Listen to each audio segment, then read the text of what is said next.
नटखट है रे कृष्ण कन्हैया, का करे यशोदा मैया। बड़ा नटखट है रे कृष्ण कन्हैया, का करे यशोदा मैया। बड़ा नटखट है रे। शांति। आज श्री कृष्ण की जन्माष्टमी मना रहे हैं। आप सभी को आज के दिन की बहुत बहुत शुभकामनाएं हो। वैसे तो भारत के अंदर हम अनेक जयंतियां मना रहे हैं। ऐसा लगता है जैसे कि भारत में कई जयंतियां मनाने का एक फैशन सा चल रहा है। आए दिन कभी सुनते हैं डॉक्टर अंबेडकर जयंती, महावीर जयंती, विवेकानंद जयंती, गांधी जयंती, बुद्ध जयंती। वैसे तो ये सभी व्यक्ति अपने आप में बहुत ही महान व्यक्ति हो चुके हैं और बहुत ही जीवन को अच्छी प्रेरणाएं देने वाले। इन सभी व्यक्तियों का व्यक्तित्व भी बहुत प्रभावशाली रहा। लेकिन एक नज़र अगर हम इतिहास पे डालते हैं तो दिखाई देता कि इन सर्व महान व्यक्तियों के जीवन की जो गाथाएं हैं, ये कुछ एक एज के बाद, जैसे महात्मा गांधी के लिए अगर हम कहें तो उन्होंने इतने बड़े भारत जैसे राष्ट्र को इतनी बड़ी जो विदेशी गुलामी से मुक्त करवाया। उस समय जो ब्रिटिशर्स का शासन था, भारत अगर सत्य और अहिंसा की वजह से महात्मा गांधी के उस प्रयास के उस पथ पे चलते हुए अंग्रेजों की गुलामी से मुक्त हुए, तो महात्मा गांधी वो महान आत्मा, वो संत अपनी उस मिडिल एज के बाद वो इस पथ पर चले और सत्य अहिंसा के पथ द्वारा भारत को आज़ादी दिलाई। जैसे स्वामी विवेकानंद ने भी जब अपने जीवन के अंदर संन्यास को अपनाया, तभी वो एक महान व्यक्ति बने। डॉक्टर अंबेडकर साहब, जब उन्होंने भी अपने जीवन के अंदर कई ऐसे भारत के लिए राजनीति के रूप में अगर उन्हें देखा जाए तो भारत का संविधान लिखने की वजह से वो अपने आप में एक महान व्यक्ति बने। ये सभी एक एज के बाद या तो किसी आध्यात्मिक क्षेत्र के अंदर या किसी राजनीति के क्षेत्र के अंदर ये अपने आप में श्रेष्ठ उपलब्धियां देने के महानताओं को प्राप्त किए हुए व्यक्ति रहे। लेकिन अगर श्री कृष्ण की बात करें तो श्री कृष्ण न केवल राजनीति के रूप में एक कुशल व्यक्ति कह सकते हैं, क्योंकि उन्हें राजनीति का बहुत ही सुंदर संपूर्ण ज्ञान प्राप्त था, और साथ साथ उन्हें आध्यात्मिक रूप में भी देखा जाए तो वे एक ऐसी सुंदर उनमें वो छवि पाई जाती है जो सभी के मन को मोह लेती है, जो हर एक को लोभायमान करती है, ललचाती है। ऐसे कृष्ण जैसी पवित्र आत्मा, चाहे वो बाल गोपाल, लड्डू गोपाल जिसे कहें, क्योंकि आज जन्माष्टमी के दिन ही पूरे ही भारतवर्ष के अंदर हर घर में, हर मंदिर में जब कृष्ण को झूले में झुलाएंगी माताएं, तो कोशिश करके हम एक चैतन्य बालक को उस झूले में लिटा करके उसका प्रतिनिधि के रूप में, कृष्ण के प्रतिनिधि के रूप में उसको हम झुलाते हैं। क्योंकि कहीं न कहीं विवेक कहता कि श्री कृष्ण एक व्यक्तित्व के रूप में, एक चैतन्य रूप में वो भारत के इतने लाडले रहे। इसीलिए तो श्री कृष्ण को घर घर के अंदर आज उनका जन्म उत्सव मनाया जाता है, क्योंकि उनकी जो सुंदर छवि है वो अपने आप में धर्म के ज्ञाता, अगर एक माँ अपने बच्चे को कृष्ण रूप में देखना चाहती है, अगर एक कन्या अपने भविष्य में पति कृष्ण रूप में चाहती है, एक भाई भी यही सोचता कि जैसे कृष्ण बलराम की जोड़ी थी, मुझे मेरा भाई भी कृष्ण रूप में मिले। एक मित्र भी अपने मित्र के रूप में, दोस्त के रूप में कृष्ण को ही अपना आइडियल दोस्त मानता। अगर हम भी अपने जीवन के अंदर अर्जुन के समान कभी कंफ्यूज हो जाते हैं, किन्हीं परिस्थितियों में हम मूंझ जाते हैं, घबरा जाते हैं, हमें भी एक पथ प्रदर्शक के रूप में श्री कृष्ण जैसा साथी और साथी मिले, ऐसी हम इच्छा, ऐसी हम चाह रखते हैं। अर्थात कृष्ण अपने आप में न सिर्फ व्यक्ति के लिए, लेकिन इस प्रकृति के लिए, यहाँ तक कि पशु पक्षियों के लिए, हर व्यक्ति के लिए अगर एक व्यक्तित्व जो समस्त रूप में, जिसे हम कह सकते हैं एक ऐसा प्रभावशाली व्यक्तित्व जो चहुं ओर से अपने आप में पूर्ण पुरुष थे, इसीलिए भारत के अंदर उस श्री कृष्ण को मोहन मोहन कह के पुकारते हैं। परंतु ये अर्थ सोचना चाहिए, मोह नहीं होने पर ही वो मोहन है। हम न सिर्फ गीता का 18वां अध्याय पढ़े, लेकिन हम भी मोह न रहे, अर्थात नष्टो मोहा बने, तो हम भी मोहन समान अर्थात कृष्णपुरी में जाने योग्य बन सकते हैं।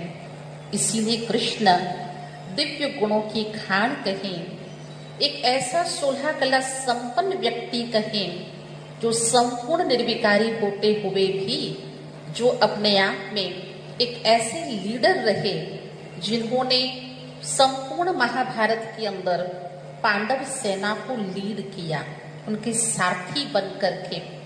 इसीलिए कृष्ण जैसी पवित्र आत्मा के मुकुट में मोर पंख दिखाते हैं। ये पवित्रता का वो प्रतीक है, ये मोर पंख। अगर पवित्रता अपने आप में सर्व गुणों की वो खान है, ये सुख शांति की वो जननी है, तो पवित्रता हम सभी के जीवन के लिए बहुत अनिवार्य है। और इसीलिए कृष्ण जैसी पवित्र आत्मा आज उसके जन्म उत्सव पर कई भक्त जन हरि बोल, राधे बोल, श्री कृष्ण के नाम की धुन लगाते हैं। और जब उस धुन में खो जाते हैं, मस्त हो जाते हैं, अगर ऐसे श्री कृष्ण प्रकट हो जाए कुछ क्षणों के लिए भी हमारे सामने, तो क्या हिंदू, क्या मुसलमान, क्या सिख, क्या ईसाई, सभी धर्म की आत्माएं उस पवित्र आत्मा के सामने नतमस्तक हो जाएंगी और उसकी उस आकर्षण मूर्त, उस मोहिनी मूर्त, उस सुंदर सूरत को निहारती रह जाएंगी। अगर आज व्यक्ति से पूछता है कि आपको कौन अच्छा लगता है, तो आज व्यक्ति के रूप में तो हम यही कहते हैं कि हमें कोई सुपर हीरो अच्छा लगता है, हमारे जीवन में कोई सुपर हीरो हो, कोई स्पाइडरमैन हो, कोई ही मैन हो। लेकिन कृष्ण जैसी आत्मा जो सुपर पावरफुल है, इस संपूर्ण वर्ल्ड ड्रामा के अंदर वो एक ऐसे सुपर हीरो के रूप में है जिसमें न सिर्फ तन का आकर्षण, लेकिन मन का मनोबल, आत्मिक शक्ति और निरोगी कंचन काया को प्राप्त एक ऐसे संपूर्ण श्री कृष्ण की छवि जो न आज तक हुई भारत में और न कभी कोई हो सकता है। इसीलिए कृष्ण समान बनने के लिए हम सभी अपने जीवन के अंदर एक यथार्थ रूप में प्रयास करें।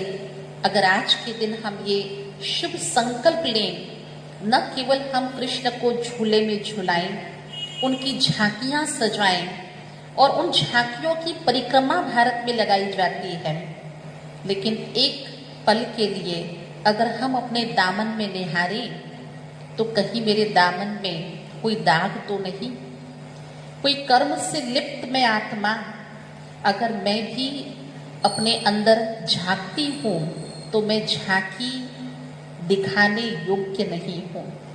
तो न सिर्फ मैं कृष्ण की झांकी सजाऊं, लेकिन मैं भी उस झांकी के अंदर उस योग्य स्थान को प्राप्त करूं, और तब जब मेरे जीवन के वह अवगुण, मेरे जीवन के उस दर्पण में जो दाग दिख रहे हैं, उसी ईश्वरीय ज्ञान के नाम रूपी साबुन से धोकर मैं आत्मा उज्जवल बनूं और अपने भविष्य को भी ऊंच श्रेष्ठ बनाऊं। इसीलिए कृष्ण जैसी आत्मा को हम सभी बहुत पसंद करते हैं, और आज के दिन ही भारत ही क्या, लेकिन समस्त संसार के अंदर, देश विदेश के अंदर कई अन्य धर्म, अन्य भाषा, अन्य वर्ग के लोग भी इस कृष्ण जैसी महान आत्मा के सामने अपने आप को लाकर दर्शन करके ऐसा महसूस करते हैं जैसे हम बड़े भाग्यवान हैं। तो ऐसी महान भाग्यवान संपूर्ण पवित्र श्री कृष्ण जैसी महान आत्मा जो भारत भूमि पर जन्म लेती हैं, और इसीलिए यदा यदा ही धर्मस्य ग्लानिर्भवति भारत धर्म संस्थाय पुनरुत्थाय संभवानि युगे युगे। तो जब भारत के अंदर वर्तमान समय अधर्म तो दिख रहा है, अब आवश्यकता है जो कृष्ण को पुकारते हैं, बड़ी देर बई नंदलाला तेरी राह तके ब्रज बाला।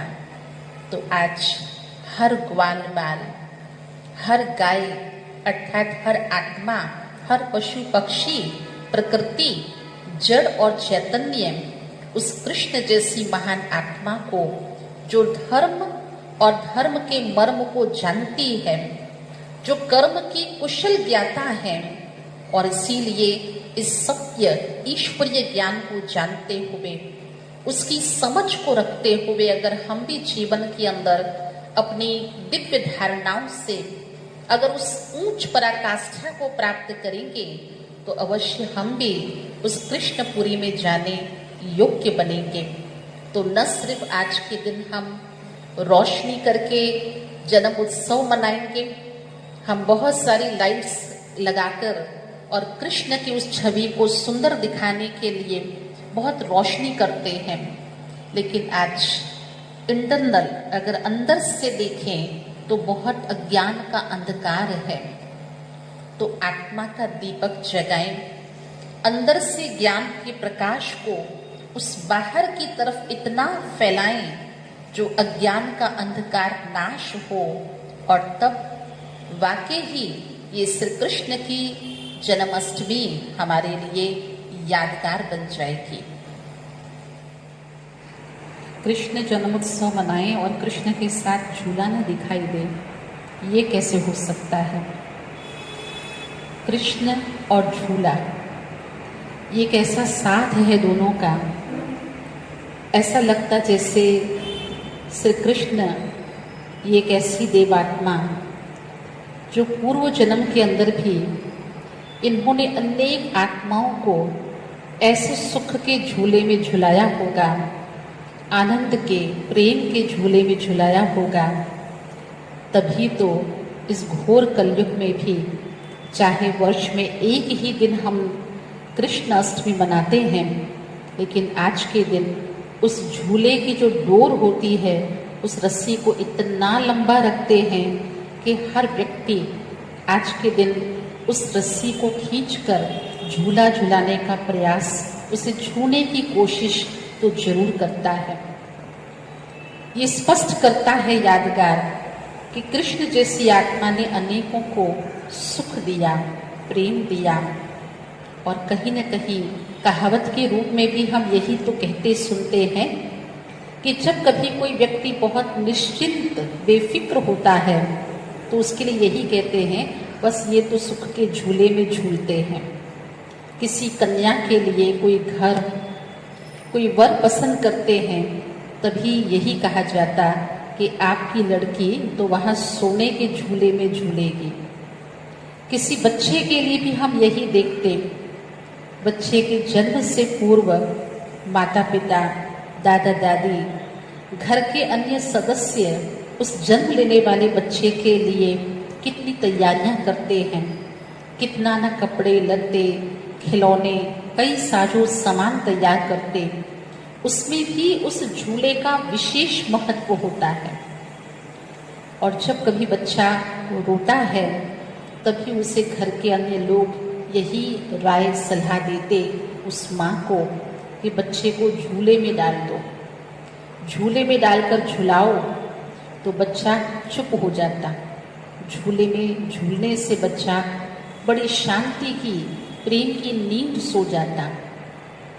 अर्थात ये झूला झूलने पर बच्चों को, यहाँ तक कि बड़ों, अर्थात जो भी व्यक्ति घूमने फिरने जाते हैं तो यही कहते हैं, बाग बगीचों में झूले झूल के आते हैं।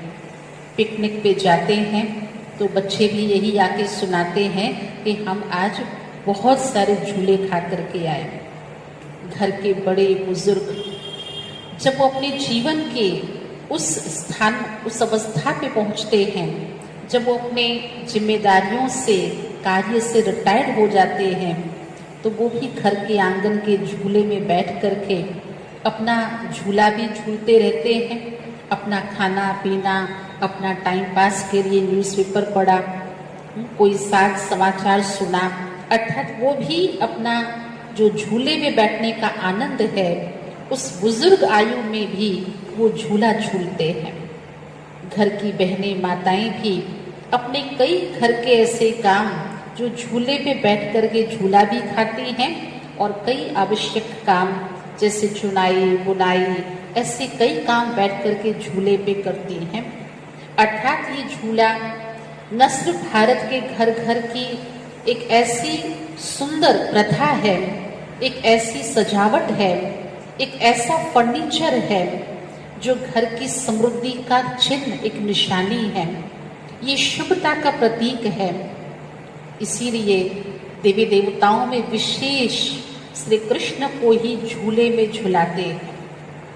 और जब झूले में झूलने की प्रथा भारत के अंदर तीज त्योहारों में भी बहुत महत्वपूर्ण स्थान रखती है, इसीलिए भारत के अंदर सावन के महीने में झूले लगाए जाते हैं।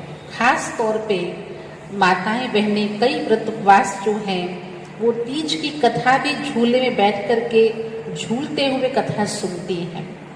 तो झूला ये श्री कृष्ण के साथ ये हम सभी को संदेश देता है कि जैसे झूले की दोनों ही रस्सियां बराबर बराबर होती हैं और तभी हम उस झूले में झूलने का आनंद ले सकते हैं। अगर झूले की एक रस्सी नीचे और दूसरी ऊपर हो तो ऐसे झूले में भला कौन बैठेगा? ऐसा सुख झूले में लेकर के कौन ले सकता है? और ही ऐसा झूला गिरा देगा, चोट लग जाएगी, दर्द होगा। ये संदेश देता है झूला कि जीवन के अंदर भी हमेशा बैलेंस लाइफ जिए, अर्थात अपनी लौकिक जीवन और अपनी लौकिक के साथ अलौकिक जीवन को भी बैलेंस करके चले। जिसे हम सभी भक्ति में संत महात्माएं भी हमें यही शिक्षा देते थे कि अपनी गृहस्थ जीवन के साथ साथ उस आध्यात्मिक जीवन को भी जीना चाहिए, जिससे हमारा लोक भी सुधरे और परलोक भी सुधर जाए। अर्थात हम हर बात में बैलेंस करके चलेंगे तो अवश्य ही हम ब्लेसिंग्स के पात्र बनेंगे। 16 कला संपूर्ण निर्विकारी मर्यादा पुरुषोत्तम अहिंसा परमो देवी देवता धर्म के प्रथम राजकुमार श्री कृष्ण, जिसका प्रिय भोग मक्खन, मिश्री, दूध, मलाई या यूं कहे दूध या दूध की बनावट की वो सभी चीज़ें जो बहुत ही अपने आप में प्राकृतिक हैं, पवित्र हैं, सात्विक हैं और बहुत ही पौष्टिक भी हैं, ऐसे से कृष्ण जैसी पवित्र आत्मा को इन पवित्र चीज़ों का भोग लगाया जाता और इसीलिए आज के दिन मक्खन मिश्री खाकर खिलाकर एक दूसरे का मुख मीठा कराया जाता। अवश्य हम सभी केवल मुख की मिठास ही नहीं, लेकिन इस बात का अंदाजा तो लगता ही होगा कि वो आत्मा कितनी न मधुर मीठी है, वो आत्मा भी कितनी न सात्विक सतोप्रधान, संपूर्ण प्रकृति से सतोप्रधान प्रकृति से जिसके देह शरीर का निर्माण हुआ, ऐसी पवित्र आत्मा का तन मन, जिसका सात्विक भोजन हम सभी को ये संदेश देता कि आज आवश्यकता है हम भी अपने जीवन के अंदर हम सतोप्रधान अर्थात सात्विक भोजन को शामिल करें, जो जितना हो सके वो नेचुरल हो, प्राकृतिक हो, अर्थात कोई भी प्रकार से आर्टिफिशियल भोजन या जो भारतीय भोजन जिसे हम कहें, हमारे भोजन में हमारी संस्कृति है और भोजन से हमारे संस्कार झलकते हैं। तो ऐसी झलकियां दिखाने वाले श्री कृष्ण की आत्मा को आज मक्खन का भोग लगाकर, लड्डू पेड़े खिलाकर उस बाल गोपाल, उस गोल मटोल लड्डू गोपाल को हम सभी बड़े प्रेम से याद करते और इसीलिए कहते कृष्ण कन्हैया लाल की जय। कृष्ण के मुख पर सदा ही सबसे निकट, सबसे प्यारी वह उसकी मुरली, बांसुरी, वो बांस की वो मुरली जिसके 7 स्वर जब कृष्ण अपने होठों से मुरली को लगाए हुए और उस मुरली की तान को वो छेड़ता, उस स्वर में वो मधुरता, वो माधुर्य, वो आकर्षण, मनुष्य तो क्या परंतु पशु भी उस कृष्ण की मुरली के दीवाने होकर कहां से कहां पहुंच जाते। स्वयं प्रकृति भी कृष्ण के उस मुरली के स्वर में सुर पुराती, अर्थात जैसे कृष्ण उस मुरली को बड़े मग्न होकर के बजाते, ऐसे ही सुनने वाले भी उस मग्न अवस्था में पहुंच जाते। भला ऐसा तो इस कृष्ण की मुरली का जादू क्या है जो ये मधुसूदन, ये कृष्ण जैसी पवित्र आत्मा सदैव अपने साथ, ये कोई शास्त्र या कोई शस्त्र नहीं रखता, लेकिन अपने साथ मुरली जरूर रखते। Krishna, you are the great musician in the world. बहुत ही सुंदर गीत की ये लाइन अवश्य सुनी होगी। एक अच्छे म्यूजिशियन जो स्वर के रचयिता, स्वर के जानकार, खुद इतने सुरीले, जो अनेक बेसुरी आत्माओं को भी स्वर पिरोना सिखा दे, और वो स्वर, वो संगीत, वह जीवन के अंदर हमारी प्रैक्टिकल जीवन की धारणा 7 गुण, जो आत्मा के मुख्य गुण, निज गुण, सुख, शांति, आनंद, प्रेम, पवित्रता, शक्ति, और जब 7 ही गुणों का मनुष्य जीवन के अंदर समानता से, इन गुणों की धारणा से जीवन की वाणी, व्यवहार, जब हम अपने कर्म में इन गुणों को लाते हैं, तो हम भी कृष्ण के समान इतने ही सुरीले, इतने ही मधुर भासते हैं। तो कृष्ण की मीठी मुस्कान भी अनेकों के दुख को हर देती। क्या हम अपने जीवन के अंदर इन 7 गुणों की धारणा को लेकर हम भी सुख और चैन की मुरली बजवाएं? क्योंकि ये ईश्वरीय ज्ञान की वो मुरली है जो आज हम सभी, चाहे डिस्टेंस पे रहते हैं, चाहे हम सभी समानता से संगठन में बैठ कर के मुरली सुनते हैं, लेकिन ज्ञान वाणी से, ज्ञान मुरली से हम अपने जीवन को मधुर, सुरीला बनाते हैं। और इसीलिए कृष्ण ने भी अपने होठों से जब भगवान की मुरली बजवाई, तो उसके बांस की मुरली में भी वो 7 स्वर, इतना संगीत भर दिया जो उसे great musician in the world कहा गया। श्री कृष्ण का जन्म उत्सव, और ऐसे जन्म उत्सव पर आज के दिन अनेक कवियों को कविता लिखने का, अनेक शायरों को शायरी रचने का एक प्रेरणादायी अगर कोई पुरुष है, एक संपन्न पुरुष, तो वो है दिव्य श्री कृष्ण की वो महान छवि, जिसको देख करके ही हम सभी अपने मुख से कुछ मीठे मधुर, चाहे भजन के रूप में, कीर्तन के रूप में, कुछ न कुछ उसके सामने गाकर हम सभी उनकी महिमा याद करके आज के दिन ये कृष्ण जन्म उत्सव के लिए आपके प्रति दिव्य जन्म है श्री कृष्ण का, जिसको सभी मनाते हैं। दिव्य जन्म है श्री कृष्ण का, जिसको सभी मनाते हैं। सतयुग के प्रथम मुहूर्त में वो पावन बन आते हैं। सतयुग के ब्रह्म मुहूर्त में, उस प्रथम मुहूर्त में वो पावन बनकर आते हैं। शिव साकारी रथ लेकर गीता ज्ञान सुनाते थे। शिव साकारी रथ लेकर गीता ज्ञान सुनाते थे। पूर्व जन्म में प्रजापिता ब्रह्मा तुम ही तो कहलाते थे। हे श्री कृष्णा, पूर्व जन्म में प्रजापिता ब्रह्मा तुम ही तो कहलाते थे। नरकमयी दुनिया थी जानी, स्वर्ग धरा पर लाना था। नरकमयी दुनिया थी जानी, स्वर्ग धरा पर लाना था। वो समय सुहाना संगम का, वो समय सुहाना संगम का, कल्प बाद फिर आना था, कल्प बाद फिर आना था। उस घड़ी में परमपिता शिव परम धाम से आते हैं। उस घड़ी में परम धाम से शिव पिता आते हैं।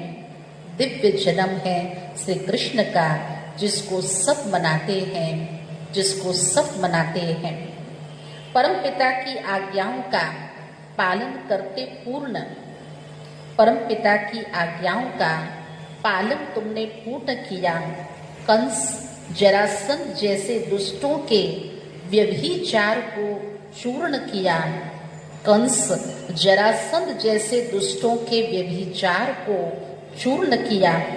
काली दह जैसी दुनिया, काली दह जैसी दुनिया में रहकर फिर भी तुम न्यारे थे। 5 विकारों पर विजयी बन नाग कालिया मारे थे। 5 विकारों पर विजयी बन नाग कालिया मारे थे। साधु ऋषि गृहस्थ सन्यासी महिमा सब मिल गाते हैं। साधु ऋषि गृहस्थ सन्यासी महिमा सब मिल गाते हैं। दिव्य जन्म है आज श्री कृष्ण का, जिसको सब मनाते हैं, जिसको सब मनाते हैं। पवित्र बनकर योग लगाकर पहला नंबर प्राप्त किया। ब्रह्मचर्य को धारण करके काम को पूर्ण समाप्त किया। ब्रह्मचर्य को धारण करके काम को पूर्ण समाप्त किया। मनसा वाचा कर्म श्वास संकल्प स्वप्न में भी मारा। संपूर्ण पवित्रता का प्रतीक है मोर मुकुट सिरधारा। मोर मुकुट सिरधारा।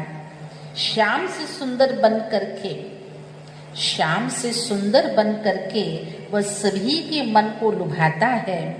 दिव्य जन्म है श्री कृष्ण का, जिसको सब मनाते हैं, जिसको सब मनाते हैं। 16 कला संपूर्ण बने थे, मर्यादा संपूर्ण थी। 16 कला संपूर्ण बने थे, मर्यादा संपूर्ण थी। सर्व गुणों में पराकाष्ठा, चमक में जैसे पूरन थी, चमक में जैसे पूरन थी।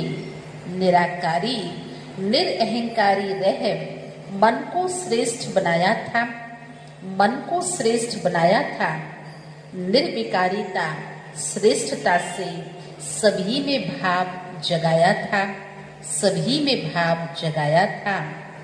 थी सूर्य वंश की झलक अनोखी, थी सूर्यवंश की झलक अनोखी, झूले में सभी झुलाते हैं। दिव्य जन्म है श्री कृष्ण का, दिव्य जन्म है श्री कृष्ण का, जिसको सब मनाते हैं, जिसको सब मनाते हैं। सर्व गुणों में चंद्रमा जो भूषण भान दुलारी थी, जिनके साथ में हुआ स्वयंवर, वही बनी महारानी थी। जिसके साथ हुआ स्वयंवर वही बनी महारानी थी। बाढ़ स्वयंवर राधा का श्री लक्ष्मी नाम उच्चारण था। बाढ़ स्वयंवर राधा का श्री लक्ष्मी नाम उच्चारण था। कृष्ण का नाम बदल करके कहलाते फिर नारायण थे। श्री कृष्ण का नाम बदल करके कहलाते श्री नारायण थे। मुक्ति हेतु सभी प्रेमी जन आज भी उनकी महिमा गाते हैं, आज भी उनकी महिमा गाते हैं। दिव्य जन्म है श्री कृष्ण का, जिसको सभी मनाते हैं।